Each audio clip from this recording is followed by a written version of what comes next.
Kyle, here is our newest presentation. Just do it. Some people have the attitude of getting there and making a difference, and other people is just, nah, why? Let's go, let someone else watch, I have to do it. You know, Disney has painted the world very simply in like 2D. I know they got 3D animation, but they make it as if life is just so simple. You wake up in the morning and either you choose, I'm going to be a villain or I'm going to be a hero.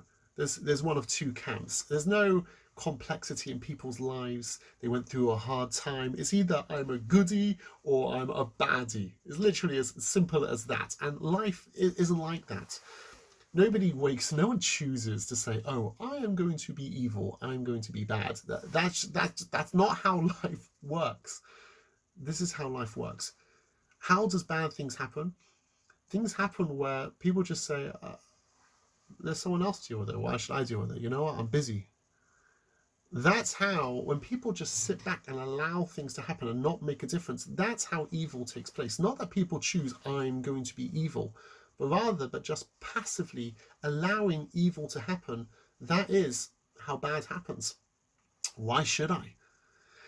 Here's a cute little video clip just showing just like how, you know, stuff happens, that evil is about to happen, but why should I get involved? Let someone else just do it. Take a look.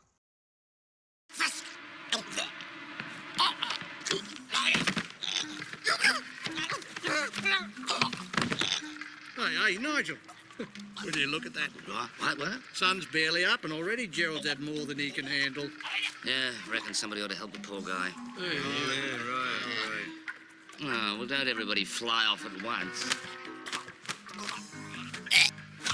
All right, Gerald, what is it? Fish got your tongue? Why should I? You go do it. That's how bad things happen. When people don't step up. And it's interesting. It's actually because when people, the way people view their own needs to other people's needs, it's incredible how the attitude changes. If I have an issue, if I have something that I want to deal with, then when it's my needs, all of a sudden it's like, it's a panic. It's like, oh no, I need this. Where's my toilet rolls? What am I going to do? Help me. And it's really concerned. But when it comes to other people's needs, other people's toilet rolls, let's say for example, all of a sudden it's like, Hakuna Matata. What's your problem? Relax. It's going to be fine. It's sorted. It's like, chill, man. My exams. They're exams. It's going to be fine. Don't worry about it. It's all okay. What changed? Or you can say this in a frum way as well. When it comes to my needs, what's going to happen when it comes to other people's needs? You don't have bitachon. You don't believe in Hashem. Don't worry. Hashem will sort it out. What's going on over there? How can that be? You know, it's interesting, the words we said actually in another talk, the last one, that the midah means measurement, because every midah can be used in different ways. So someone asked a big Rav and said, how can you use the character trait of not believing in God? Interesting, he called it a character trait. But how can, if you're saying everything can be used for good, how can it be used, the character trait of not believing in God? Surely, where does that come from? To which he said, simple. When you're looking after other people's needs, you can look after other people's needs. Like, well, I don't need to deal with it. God will look after them. No. At that time, take God, so to speak, momentarily out of the picture and say, no, if I'm not going to help them, no one's going to help them. Why is it that when it comes to my own needs, all of a sudden now, basically, no one's going to help me. I have to deal with it. When it comes to other people's needs, all of a sudden, everyone becomes religious. God will sort it out. You should flip it the other way around. When it comes to my needs, we should believe that Hashem's going to help me out. Don't worry, things are going to get sorted. With other people's needs, that's where I need to step up. That's where I need to go, and I need to make a difference. I have a question. The question is, do you think that people should choose whether they should go and help other people, or do you think that it should be forced? Do you think that we should compel, that we tell people they have to get involved? Or do you think, no, let people have their own choice? What do you view about this clip from Seinfeld? Have a look at this clip, and I want to know what you think about this. Do you agree with the law, or do you disagree with this law? Take a look. All right, Fatso, Alan car. I'm going to capture this. Come on! I'll give you a minute. Give me your wallet. Don't shoot. Well, there goes the money for the lipo. See, the great thing about robbing a fat guy is it's an easy getaway, you know? They can't really chase you. It's actually doing him a favor. It's less money for him to buy food. What's your wallet? Come on. Come on, come on. That's a shame. All right, I'm gonna call NBC. Officer! He's stealing my car! Officer, I was carjacked. I was held up at gunpoint. He took my wallet, everything. Okay, thanks anyway. They can't get another plane. All right, what's wrong with the plane we got? They're just checking it out. Oh, no, forget that. No, not getting on there. Come on, let's get something to eat here in Sticksville. All right. Hold her right there. What? You're under arrest. Under arrest? What for? Article 223-7 of the Latham County Penal Code. What? No, we didn't do anything. That's exactly right. The law requires you to help or assist anyone in danger as long as it's reasonable to do so. I never heard of that. It's new. It's called the Good Samaritan Law. Let's go. What's your view? What do you think? Do you think that there should be such a law? Or no, let everyone decide for themselves. If people want to be proactive, they can be proactive. If not, not. What's it got to do with you? Like, leave me alone. What does the Torah say about this? Let's have a look. So, the Torah says, Lo samod adam re'echa, do not stand over the blood of your friend. Meaning that if someone is in danger and safely you're able to help them and you choose not to, then you've done the prohibition of not standing over the blood of your friend. Lo samod adam re'echa. So the Torah says that one is obligated, as long as it's safe, that you need to get involved. You can't just sit back. You have to go and you have to help out. You have to Do it! Just do it! What are you waiting for? Do it! Just do it! Yes, you can! So the Torah doesn't speak that way, thankfully. But the point is if you can make a difference, you have to go and do it. Someone's in need of help and you can help them and you choose not to help them. What do you reckon the English law is? In English law, you can help someone. You're standing there watching someone stuck. You can easily help them. You choose not to. Are you obligated in English law to be able to help those or not? And the answer is you have no obligation whatsoever, unless you have what's known as a duty of care. If you have a duty of care, then the question is, have you breached that duty of care or not? Okay, that's something which means if you're a parent, you have to look after the kids. If you're in charge of the elderly, then you're responsible for that. But just you see someone on the street, you have no responsibility for them whatsoever. You can watch as some crime is being taken place. You can just sit there, laugh, do nothing, and you've done no crime whatsoever. What do you reckon about Israel, the state of Israel? Do you think in Israel it is a crime not to help someone when you safely can? What do you reckon?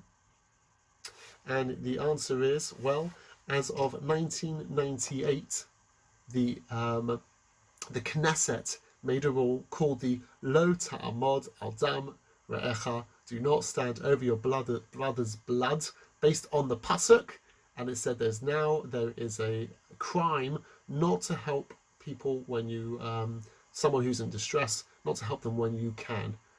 So there you go. So it's interesting, the modern Israel through the Knesset incorporated the Torah law.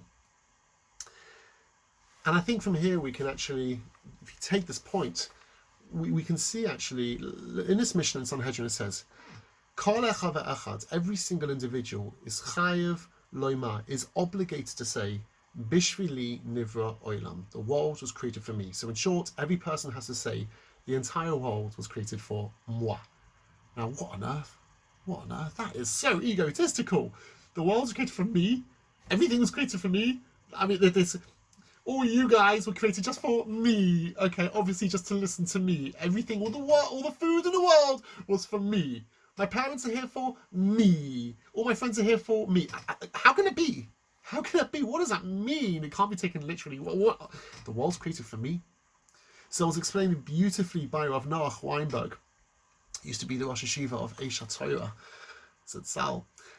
And Rav Noach Weinberg explained it beautifully. And he said this: every single person has their own custom-designed universe, which means I get to see things that you don't get to see. I get to interact with people that you don't interact with. Every single world that I get to see, I am responsible for. I need to say that this world, everything I see in front of me, if I see something sad happening, if I see someone in distress, if I watch something on the news, and there's something which I see something there, there's a reason why I'm seeing it. It's a message Hashem says, I want you to see this. I'm giving this message to you. This is your world. Everything inside it, everything you see is your world. Do something about it. You are responsible. It was created for. Hashem says everything you see, it wasn't just, oh, just happened to be you have your parents. You just happen to have your friends. You just happen to have your surroundings. No. I gave you your parents. I gave you your surroundings. I gave you every single thing that is in your life is your own custom world. And I gave it to you because you know what was created for you to give. Whoa! What a massive responsibility. The world was created for me, which means everything I see in my world was a message for me. There's a reason why I'm seeing it. I have to go and I have to make a difference and I have to do something about it. Not just say, hey, someone else, what should I have to do with that? No, it's your world. You're responsible for your world. Wow. And you can see this idea. What made Moshe who he was? When was that moment, that point where we see that Moshe grew to greatness? It says in those days, Vayigdal Moshe, Moshe grew up.